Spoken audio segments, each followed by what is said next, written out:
welcome back to WTF Sky's Middleman Politics. Today we're going to be talking about testing, or is it really even something to talk about anymore? Trump threatens to relocate the Republican National Committee. Thank you. Also, just a little bit more update on what's going on with the coronavirus in the United States government. Should you be concerned? There's been a few statements out there that should worry some folks. Maybe not. I don't know. Depends on how you look at this. So, all right, let's go ahead and get right into it, though.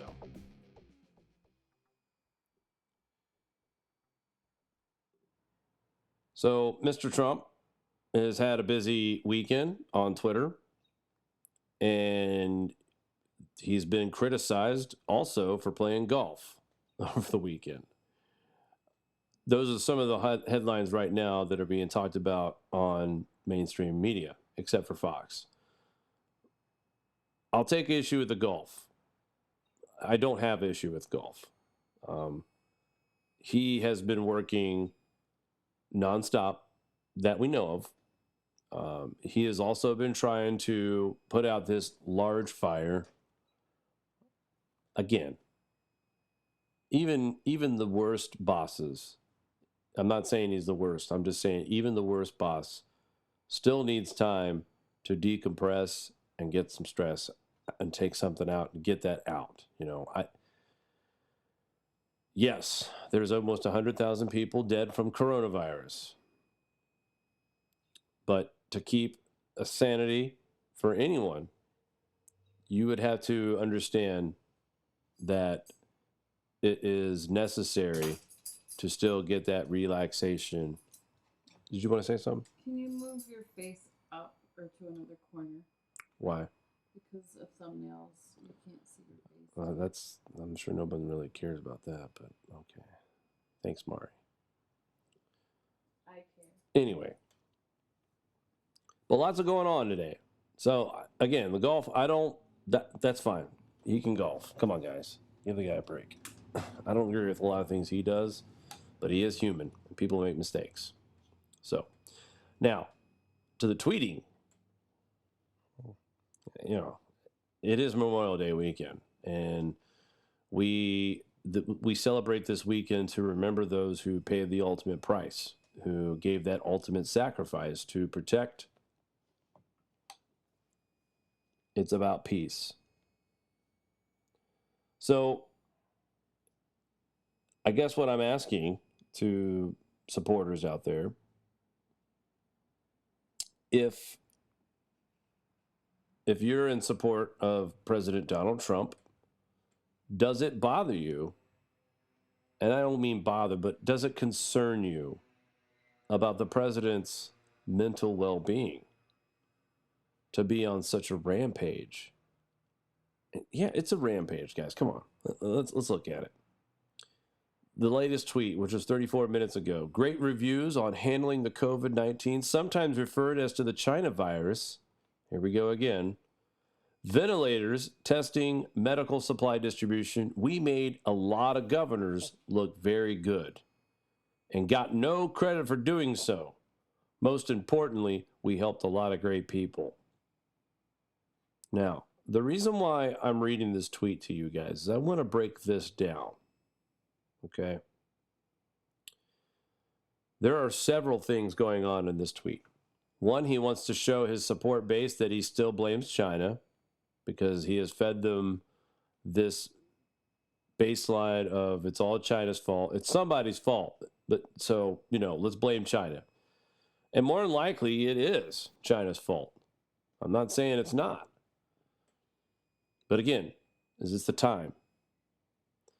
Secondly, we have to pat ourselves on the back with testing medical supply. We made a lot of governors look good and got no credit doing so. My question is, why does this person have to be given credit for everything that he does? even if it's true, that no one's giving him credit, I've never seen anybody in the world beg for recognition more than this guy. It's weird. Do your job. Just do your job. And then at the end he adds, most importantly, we helped a lot of great people. As if to say, oh, we helped all these governors and didn't get any credit for it. I mean, we helped people doing it in the process. I mean, don't get me wrong. We helped people. We did it. But it'd be nice for a little credit. I have seen credit being given to President Trump. I've seen credit being given to President Trump from Democratic governors such as Gavin Newsom, California, Governor Cuomo, who gets a national broadcast of his press conference every day. He has praised Donald Trump. There have been other Democratic governors who have also praised Donald Trump and given him credit. So stop asking for it. To me, it seems whiny. And I don't know if anybody else in the base that's Republican. I mean, I'm a Republican voter, okay? No way in hell would I vote for Biden. That's not going to happen. I'm just saying, as a Republican-based voter, this just seems whiny. And then we go back to attacking Joe Biden. Typical campaign tweet. I don't have a problem with that. More sleepy Joe Biden. I don't have a problem with that.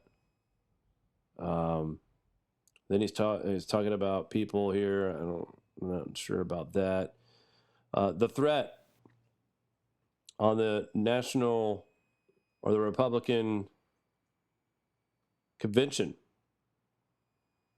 The convention has been planned for the week of August 24th in Charlotte.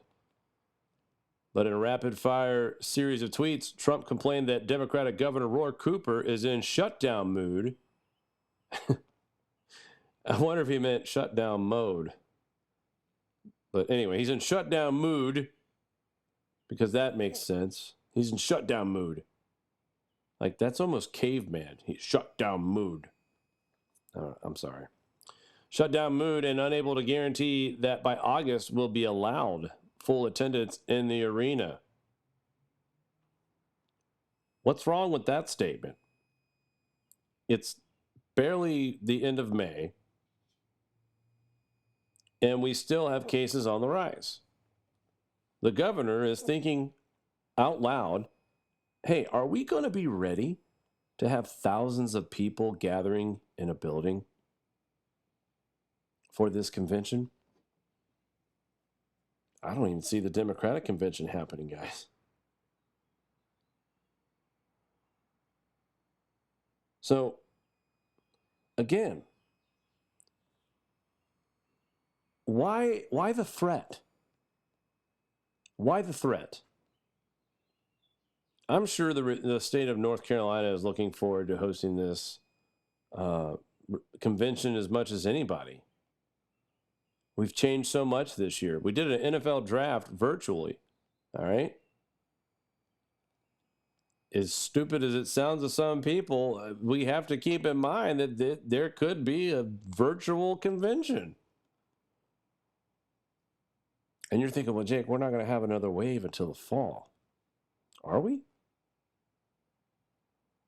This is the first real weekend of 2020 with warm weather that people could get out, that we're told that we're sort of open.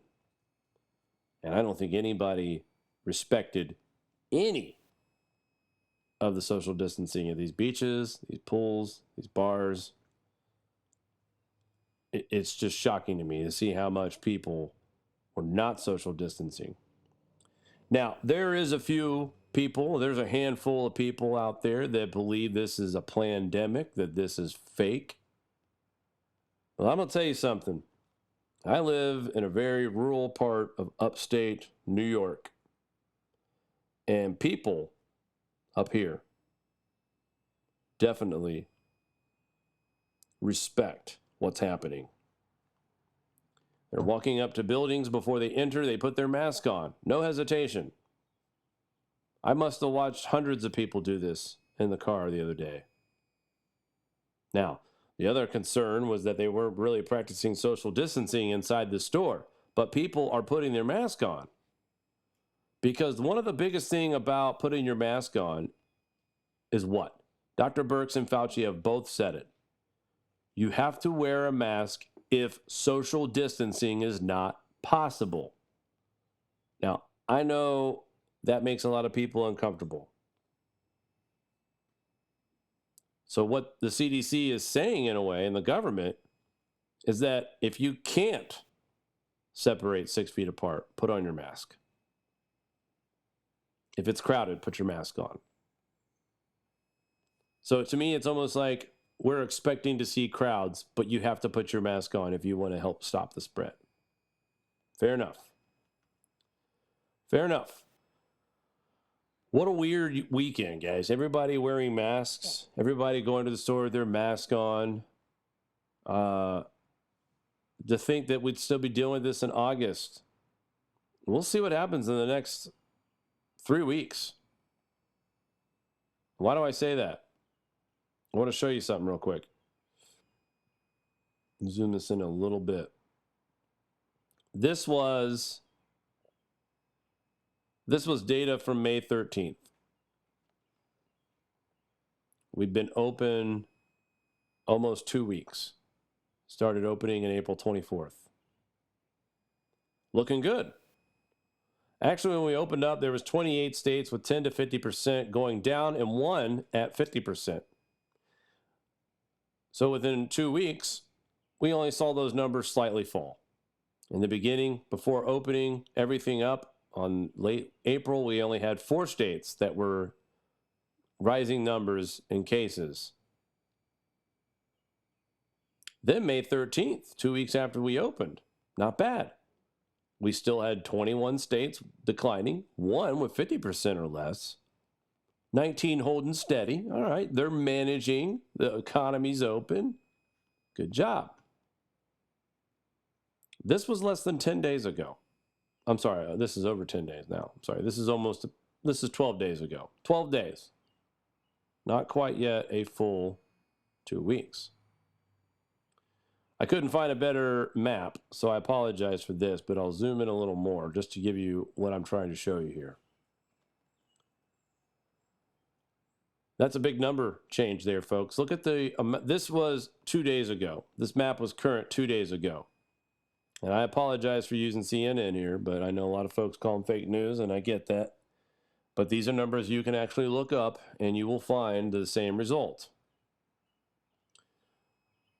May 13th, we had 350%. That stayed the same. That's not changed. May 13th, we had 6 states with 10 to 50% increase. Now we have 15 states. That is a rise.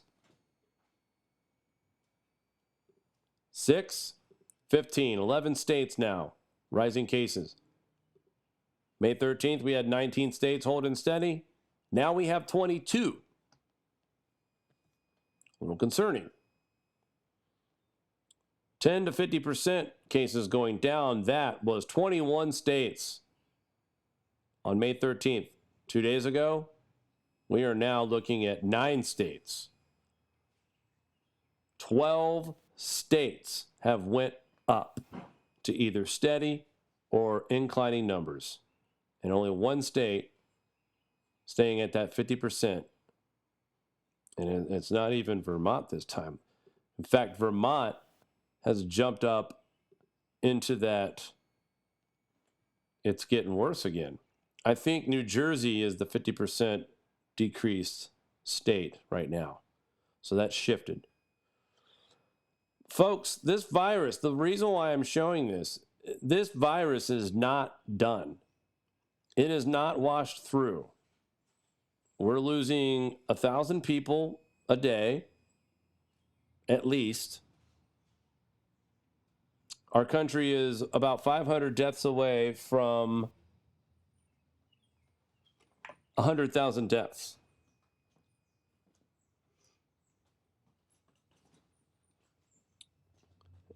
And so, Zaganda, I'll go ahead and read a chat comment. Deaths and case numbers have come down a lot in recent weeks. In many countries, lockdowns need to end very soon.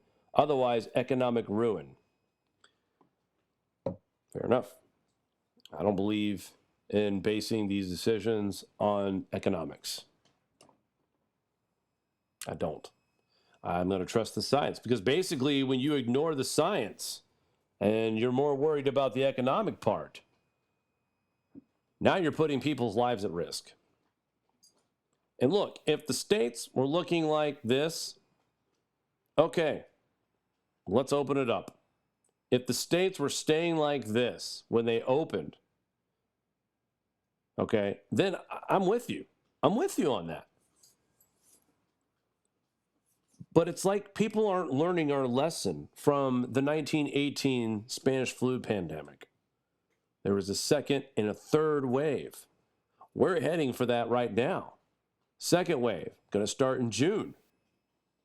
Be done by around July, August. That's where we get that extra 47,000 deaths that they're forecasting between now and August. When we open up, people are moving around. They're accrediting for what kind of death and cases we're going to see during that. Now, I'm not saying that this is going to be the wave that wipes us out and takes our hospitalizations through the roof. I'm saying the states are going to maintain that, okay?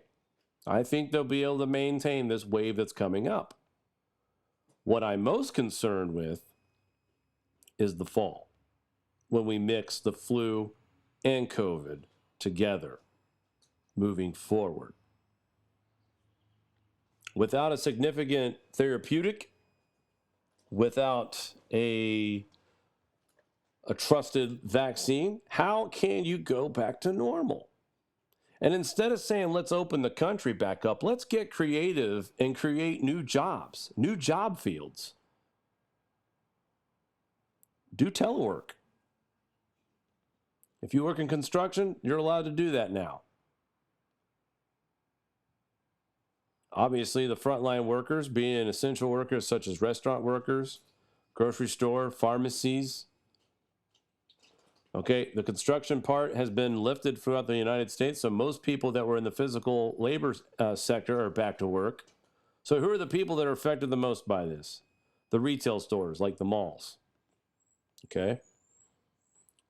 Car businesses, dealership lots aren't quite open yet. Some are, some aren't. And of course, the other group of people that's being affected by this is the vulnerable. The people with underlying health conditions, people who want to go back to work, but their doctor says to stay home. It's too risky. It's too risky. Telework. All I'm trying to say here is that there needs to be a little bit more respect for both sides of this, for the people who need to get back to work and get their businesses back. That I understand, especially a lot of people out there who own small businesses. You're not getting the help you need to keep your business. In fact, I don't even know how you're going to be able to stay in business when we do open back. And another thing people should be upset about, this whole thing, is that Walmart and Target and all these big box stores had a meeting with the President of the United States, and they were told, you're not going to close. You're going to stay open through this whole time. Meanwhile, they profit through the roof. Walmart, record profits. How much are the employees getting paid? How much bonuses are those guys going to get for coming in to that germ-infested petri dish and risk getting this virus? In fact, there's states where there are places, some Walmarts are seeing up to 88 people sick in one store. What do they get? Walmart gets record stock and record profits. And what does an average Walmart worker get right now? No? I mean, the fact that they're paying more money for people who lost their jobs due to the pandemic and not paying the frontline worker more money is a joke. All right? It's a joke. The folks that are out there working right now need some kind of economic relief as well. They go to work with that big ball of nerve in their stomach, at a grocery store, wherever they work at. Look, in my opinion, grocery store workers don't get paid the same big bucks that firefighters, police officers, doctors, nurses, those people make good money. Okay? But you talk about a guy who's in his early 20s, just got out of high school, maybe college, has a job making $11 an hour. Is that worth it? Going to work and bringing it home to your gram? Let's face it, some of these kids live at home. Some of them live with their grandparents at a young age. And these guys don't get paid anything extra. Now, where is this? Why am I talking about this, and why has it gone off the track as far as it has? Because it's relevant, because I'm sick of seeing people being persecuted for having the opinion they need to keep things safe and closed longer. We live in a state here in New York where Governor Cuomo really is not going to unleash the Kraken until he knows for sure those numbers will stay down. Now, today, total hospitalizations up a tiny tick. Net intubations were down, but they were not down as big as they've been. And I'm talking, it's been in the hundreds, 200, 300 net intubations a day. Today was -9. That means there were more intubations. And this is coming about 2 weeks to 3 weeks from where people started to venture out a little bit. The end of April, beginning of May. Again, I'm not saying live in fear, but we got to be smart. And I don't think putting anybody in a convention center or a church is necessary. Let's listen.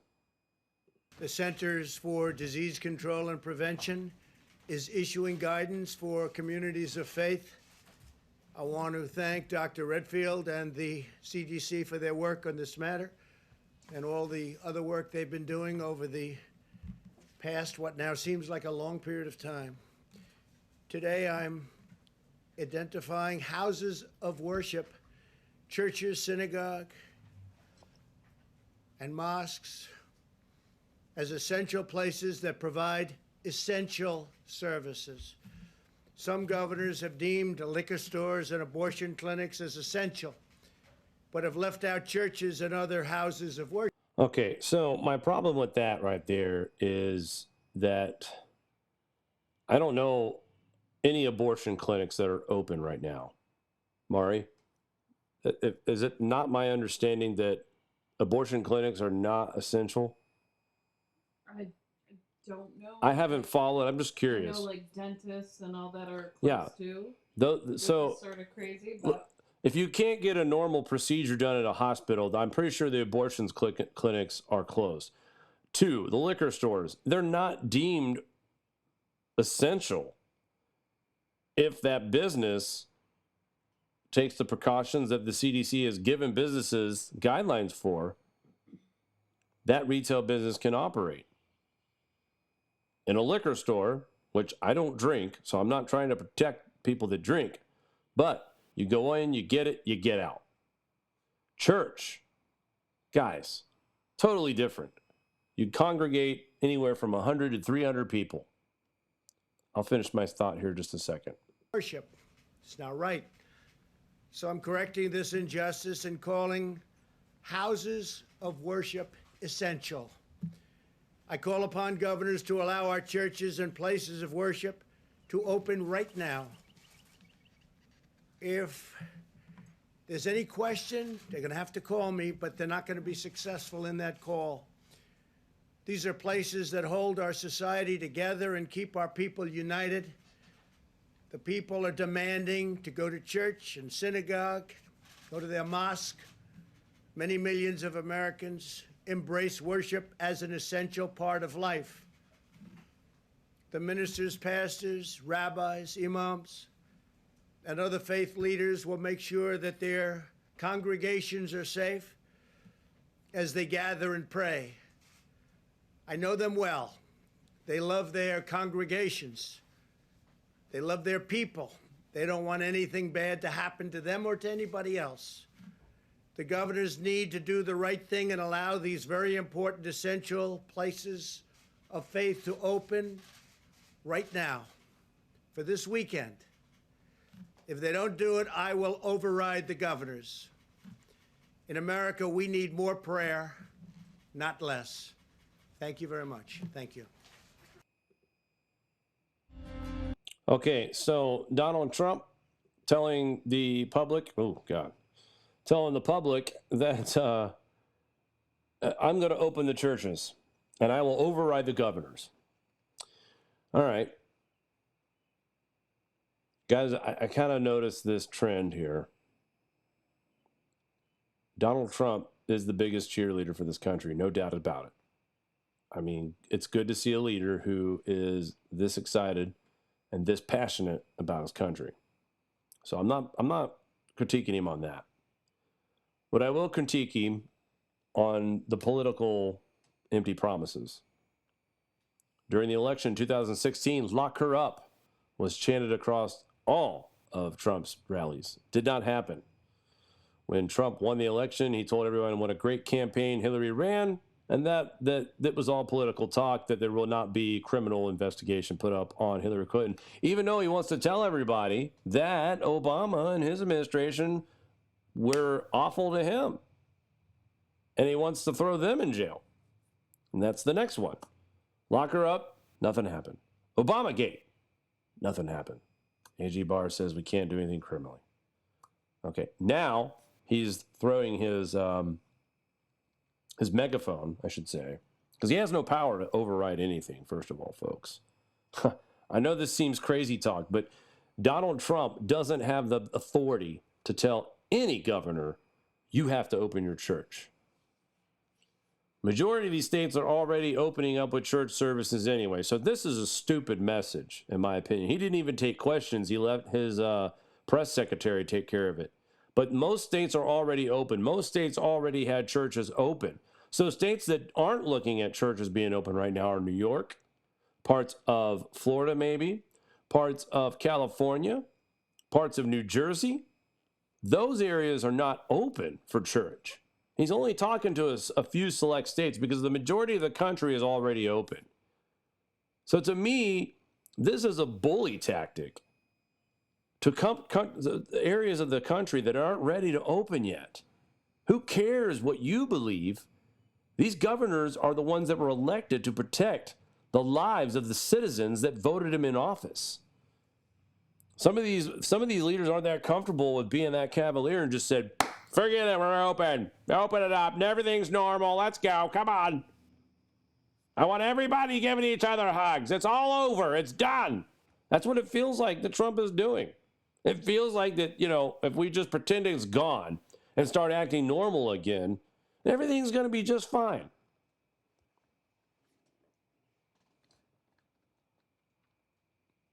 So again, Friday, a weekend for remembering the greatest people of this country who sacrificed their lives to give us the freedoms that we have.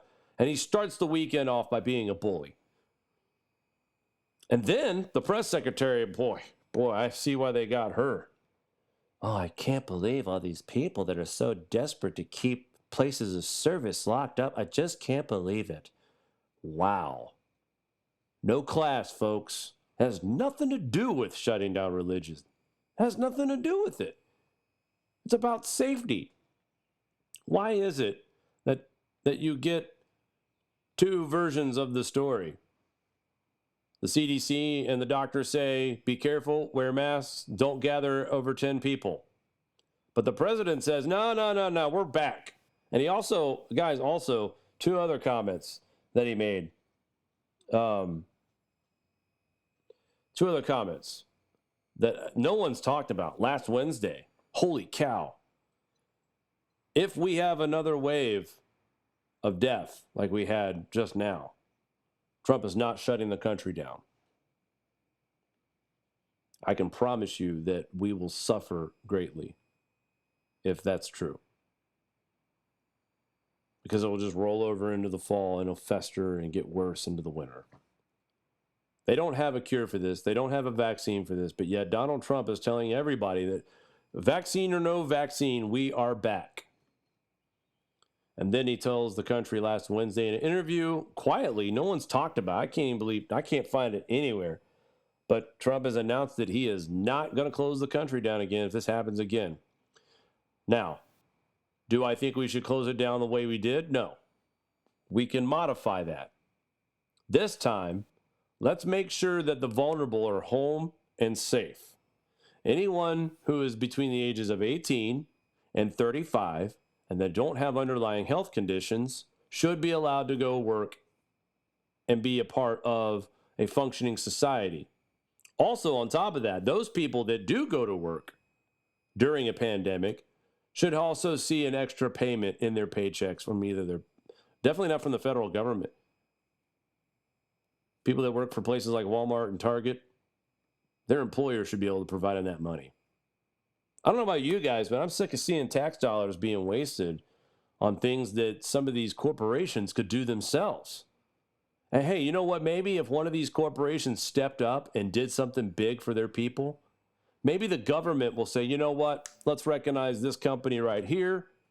We didn't tell them to do it. They did it. We're going to give them a big tax break this year. Thank you for saving us billions of dollars because you took action as a proper business owner. No one's going to do that. They're too greedy. So let's let the federal government pay for it, all right? These stimulus packages. Oh, let's go there for a quick second. How about this? Let's think about this for a minute. Stimulus checks. Everybody got them, right? No, not everybody. Who are the people that didn't get them? People who owed rearages and child support, for one. And there were some private companies that were allowed to garnish and intercept these stimulus checks to take care of a debt. So your first argument could be, well, you shouldn't be a deadbeat and pay your child support, right? Right? It's obvious. No. How about this? Hey, thanks for being a deadbeat, because now the American taxpayers are going to pay your back child support. Don't worry about it. We got it. And you're thinking, well, how's that possible, Jake? Think about it, guys. These stimulus checks are meant for the public to eat, pay bills, do something with. That money that you get from the stimulus comes from American taxpayer dollars. So why is it fair? And I'm not trying to defend the guy that owes the child support, all right? Again, you should pay your child support. You should pay your debts so you're not in this position in the first place. But if I was a law-abiding citizen, I paid my taxes, I paid my debts, I didn't have garnishments, and a small chunk of the money that I pay taxes with goes to a fund that will get intercepted and take care of somebody's child support debt. If the Democrats had it their way, they would send us checks of $1,200 over the next 6 months and back pay you from March. Do the math. It's over $10,000.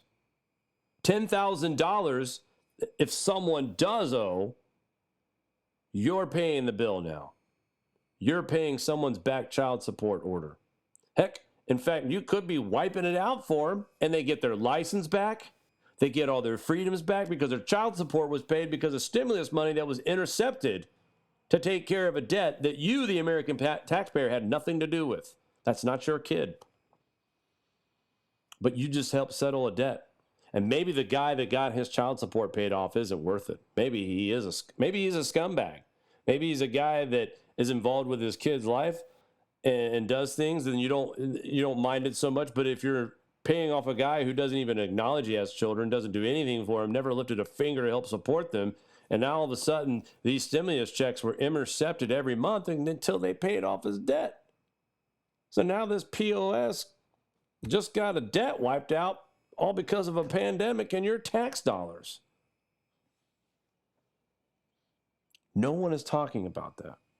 No one is talking. And I know some people are afraid, well, you're just taking up for the deadbeat debt. No. I'm not taking up for the deadbeat. Look, if you have a debt, you got to pay it. I get that. When I get my tax return, and if I had a debt with a debtor and a credit card company, and they took $1,000 of my tax money, I owed that money. That's my tax return money. That's my money that I earned. That's different. But when we're taking this crisis money not giving it to the appropriate people. How about this? How about just don't give them any money? If you're just going to use it to pay a debt, why don't you just not give it to that person?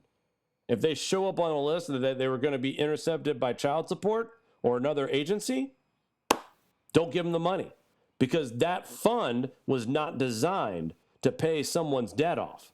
That fund was designed to give people food and electricity and whatever they might need with that $1,200, which doesn't last very long when you're talking about one every 2 or 3 months.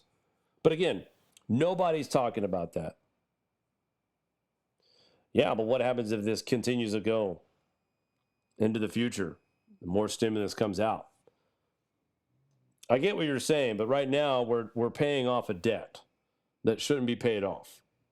That money shouldn't even be allotted at this time, in my opinion. That money could go towards people who need it in the immediate future. If they're going to take my taxes or your taxes next year for the same debts, then they can wait till that time. But I don't think it's fair that we use emergency funded money to pay people's debts off. As a taxpayer, I don't see the sense in that. And I'm kind of shocked that no one else is not really saying anything about that. They're okay with it. Sure, I'm sure there's mothers out there, or fathers even. There's fathers out there that have custody of kids that have mothers that owe child support. I know a few. But, again, and we're in a time of crisis, maybe don't give them the full $1,000. Give them $600. Give them something to get food.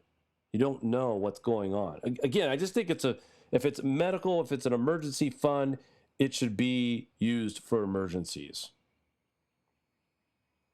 What if you got a guy who is paying child support? He's working in the pandemic, and his checks are being deducted every week for his child support. And then the stimulus money is there to help, pump some energy back into the economy. He's already paying his child support. But the stimulus check comes and they take it again, double dip in 1 month. Is that fair? Especially if he's working less hours because of a pandemic. So now you got a guy who is working in the pandemic, less hours, less money, and is being double dipped by either child support or a private debtor.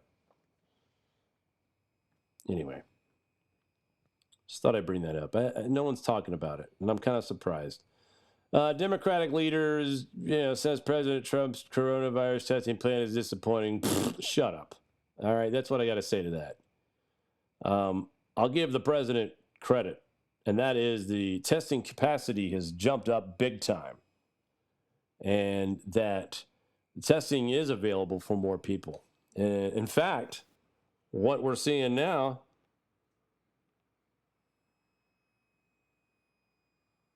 yeah, sorry, Marie's comment kind of caught my attention. You're right there too, but the reason why I'm kind of off on this complaint of the testing situation, I have actually seen governors around the United States almost begging people to take a test, get tested. We went from, we can't give you the test because you don't have the symptoms, to some states are having governors saying, please get a test. Governor Cuomo went on live and got tested to make it look, hey, it's okay. It's painless. Get it done. So my issue here with Pelosi is you pick a battle at a time where it's not necessary. You're trying to get a bill that you passed in the House to get through the Senate, and you want to criticize the president. Hello? You're trying to get a bill that's worth $3 trillion passed, and you want to criticize the president. Do you think that publicly criticizing the president on testing right now is going to help the American people? No. So here's my complaint to this side, too. I'm off on both sides right now, Republicans and Democrats, all right? Democrats, you say you're for the people. You say you want to help the American people and the American worker, and you want to help them rebound. You want to help them get through this crisis. Stop this right here. Stop this crazy lady here with a cape. That's Deborah Birx's fault, by the way. She started making all the ladies wear capes, along with masks. You have to wear a cape now if you're a woman at the White House. I don't know. I'm just making that up. But my point is that if you want to get something done and you say you're for the people, this kind of behavior right here is the reason why things get stalled out. And then if you're a Democrat, you can say, well, they shouldn't act like that. The people's lives are at stake. They should work together no matter what anybody says. And you're right about that, but that's not reality. So, again, Pelosi, back off. Let's get this bill passed. Let's keep the criticizing down to minimum. I mean, I know I'm doing it today. Media does it every day. But you're in charge of the Democratic Party as far as the Congress is concerned. You need to lead and be the bigger person for once.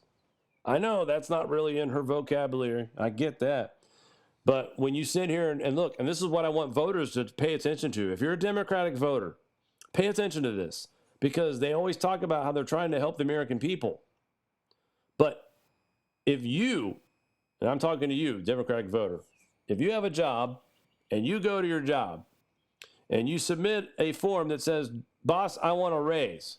But then you go out on break at the break room and you're standing around a cooler and say, you know what, if this boss doesn't do this right and my schedule's always messed up, blah, blah, blah, do you think you're going to get your raise? And this is what makes it so extremely difficult to work with said Democrats. I can't tell you how many times where Trump has compromised this year to help patch a bridge and pass bills. And I've seen Trump bite his tongue several times. I'll give him credit on that. I've seen him work with Democrats when they don't deserve it. Trump will pass a bill that has things in there that the Democrats have wanted for years, and then they'll go right on TV and rip him, just rip him. And I'm sitting there thinking as a citizen, I'm like, well, we're not going to get away with this stuff too much longer. You know, stuff like some of these, for instance, the unemployment plan. They want to extend it past July. Are you going to convince the president of the United States to do that when your party leader is ripping you in public and complaining about testing? Again, they're begging people to take tests. They can't keep enough people tested. I'm not going to torture my people with a picture of Pelosi that long. I'm sorry. But the point is that we need to take it down a notch, both sides. This weekend should have been about spending time with your family, remembering the sacrifice that were made to give us the freedoms we have today. This is a bizarre situation. We're in the middle of a pandemic. People are sick. People are still dying. Yes, the numbers are going down in the United States. Yes, that is true. If you take New York, for example, it's been a long journey. It's been a long, long journey. Day 85, I believe, is what we're in. And we're not fully open yet. And you're seeing spikes in states that opened too early. And I think this map right here, this is current. This is where we were before we opened. Look at that. Virus was contained at that point, in my opinion. South Dakota, North Dakota, Minnesota, more rural. It won't spread like wildfire. Arkansas is a little concerning. North Carolina is still in that red. Then you jump to now. North Carolina hasn't changed. No wonder Roy Cooper doesn't want to bring thousands of people to Charlotte for a convention. Tennessee, Alabama, Georgia. Arkansas is concerned with the second peak. Stuff like this. Say if you're in a boat, I get it. Lots of people on these boats. Lots of people here. Social distancing. Is this happening, folks? Do you see any social distancing here? I don't even see anybody wearing a mask. They're not. So here's my challenge, or here's my my promise to you folks out there. Because I know a lot of you out there don't really buy this crap. And I get it. You're sick of staying home. You're done with it. I get it. It's awesome outside, guys. Mari and I are going outside. are partying. Look at this.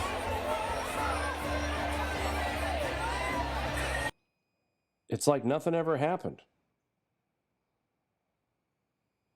So, here's my pledge to you folks. In 3 weeks, we'll have it in probably 2, but in 3 weeks, we will know if the cases are on the rise and are we heading into a second wave. Okay? Middle of June. If we start to reverse these numbers, and I'm talking about we start to look like this again. This is what we looked at before we opened, or right at we opened. Now this is where we are after 3 weeks of being opening. 18 states with increasing cases. Before it was only 9 cases. So it went up 100% basically. It doubled. In 9 days, it doubled. But if we get past this holiday weekend, 3 weeks from now, and the cases are back to where they were,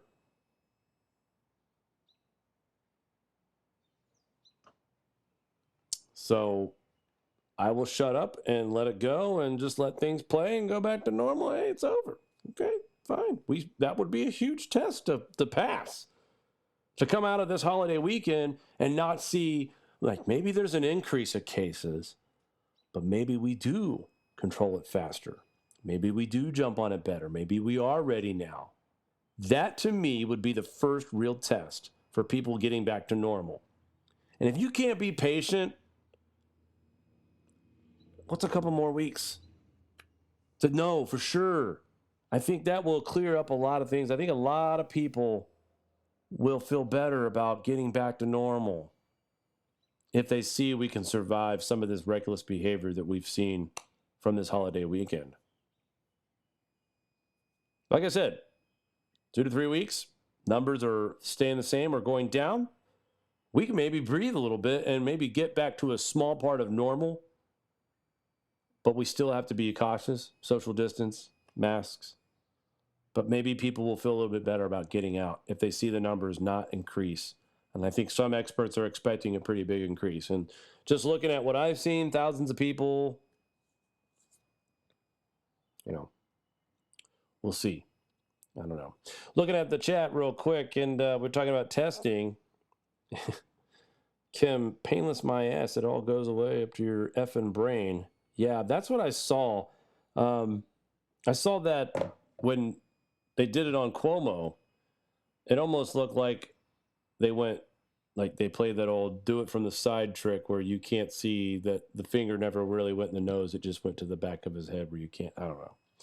Because I've always seen the test is they angle your head up and then they go in and then they kind of, once they get to the top, they're swirling it around and grabbing whatever mucous membrane. It doesn't look good. Doesn't look good at all. Yeah. No, we haven't been normal. I guess normal to me would be January of 2020. How things were then. Will we ever get back to that? I don't see us going to baseball games with stadiums packed. I don't see us going to football games with stadiums packed. I don't see us getting a vaccine until late January, early February at best, without it being rushed. Hey, you want to take a vaccine that's supposedly ready by October? Go for it. I'll let y'all do it first, and then I'll see how it works out first before I even think about it. I don't think science should be bothered like that, guys. Take your time. Make sure we get the right. Yeah, we close the country down. Someone said we got to open it now before it causes economic ruin. I hate to say this, guys. It's already ruined. We just haven't seen it yet. It's already ruined. The stock market is not an indicator of how good our economy is right now. Not at all. These companies that are opening back up for business and people aren't safe, they don't feel good about going out, so they're cutting back on staff. They're getting less business. They're going to have to think about reducing hours if things don't pick up. And then the companies that gave all the money, supposedly, for their employees to stay on the payroll, well, they're not going to like their fourth quarter bottom line. How do you get profit quickly? That's right. You cut employment. You start cutting workers. Start reducing hours. It's going to happen across the board, folks. There's no such thing as this V formation economy. Now, unless Trump wants to approve stimulus money again and give everybody extra cash in their pockets to spend on what their hearts desire, not just pay their bills with it. But I'll tell you right now, if anybody needs to be taken care of, it's that frontline workers, the police, the firefighters, the nurses, the doctors, the grocery store clerks, the people that have been working in this from day one, who risked going out in this every day and bringing it home to their family possibly. Those people should be taken care of first and foremost. Then you got to take care of the state budgets. States need money to pay for these testing and all these facilities that they're running to keep this prevention in place. And it should be in place for a little while until we know for sure the virus is gone and it's worked its way through. When you're losing 1,000 people a day and gaining over 20,000 cases a day in the States, and then 100,000 worldwide. Last week, we peaked 100 cases a day worldwide all week. Brazil's getting to be a hot spot. Russia's getting to be a hot spot. Mexico's going up. So, I mean, there's parts of the world that we were experiencing and guess what, guys? It's becoming winter in the southern hemisphere. And so is Brazil going to be the next epicenter here in the world? We'll see. It's going to do it for me today, guys. Again, I had a couple things I wanted to talk about. Coronavirus. How is the president handling what's happened over the weekend as far as him tweeting and talking? I don't think he is doing too well. And folks, listen, let's not give this guy any crap because he's golfing. He needs a little bit of mental break. Everybody does. And I think the frantic tweets that he sent out over the weekend, he's all over the place. Iran, Obamagate, Joe Biden, Joe Scarborough, North Carolina, some of these gun owners. I mean, he's attacking in every different direction. To me, that guy's stressed. So let's hope that he finds a way to have a couple of days of quiet. If I was the president's, advisor, I'd grab his phone, throw it in the lake. We'll get you a new one next week. You need a break. Just take it easy, all right? That's it. I bet you he feels better. Look, let the CDC directors talk. Let Mike Pence help out once in a while. Let these other people. I don't think anybody's going to be mad. Yeah, we gave the president a couple days. We're concerned about he's been working nonstop, blah, blah, blah. I don't think no one's going to be mad if he takes a few days and just disconnects from everything. I don't know how anybody could do this job without some kind of break. Are we at a point in the country where we can breathe a little bit? Yeah, we are. It's getting better. It's not there. It's getting better. Some parts it's getting worse. And we're watching that. All right, guys, we hope you have a great, safe evening. Thank you for tuning in to Middleman Politics. We hope you got something out. And guys, look, I'm just breaking this stuff down because I want you to remember this stuff when it comes time to vote. Look at how the Democrats are behaving. Look at how Trump and his administration are behaving. Weigh those things out and ask yourself, are we going to continue to support the two-party system? Both sides fill us up with all these hopeful promises, and they both let us down. Is there ever going to be a time where a libertarian could actually step up and take the votes? Maybe that's something we'll talk about next week on Middleman Politics. Until then, guys, we hope everyone has a safe week. Thanks for tuning in. We will talk soon. Take care, guys.